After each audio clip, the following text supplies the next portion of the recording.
Всем доброго времени суток! В данном видео хочу рассказать вам про Амброксол Реневал. Его нам прописывал педиатр, когда у сына был трахеид.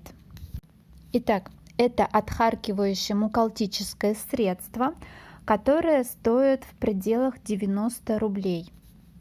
Показания к применению. Заболевания дыхательных путей, сопровождающихся выделением вязкой мокроты и затруднением отхождения мокроты, острые хронические бронхиты, пневмония, бронхиальная астма, бронхоэктатическая болезнь, хобл.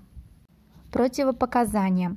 Повышенная чувствительность к амброксолу или вспомогательным компонентам препаратов, первый триместр беременности, период лактации, детский возраст до 6 лет для таблеток и детский возраст до 12 лет для лекарственных форм пролонгированного действия.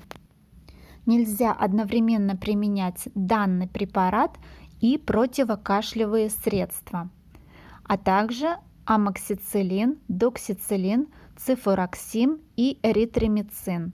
Способ применения и дозы. Внутрь после еды запивают достаточным количеством жидкости. Взрослые и дети старше 12 лет 1 таблетка 3 раза в сутки в течение первых 2-3 суток. Затем дозу препарата необходимо уменьшить до 1 таблетки 2 раза в сутки. Дети от 6 до 12 лет по 1-2 таблетке 2-3 раза в сутки. Что касается эффективности, то данный препарат нам помог в комплексной терапии вместе с другими средствами.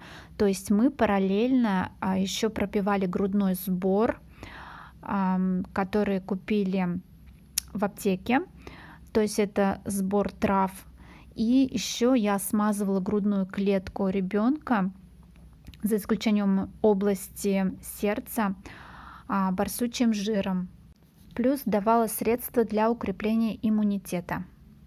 То есть в комплексе данное средство работает отлично. На этом все. Всем большое спасибо за внимание и до свидания. Не болейте.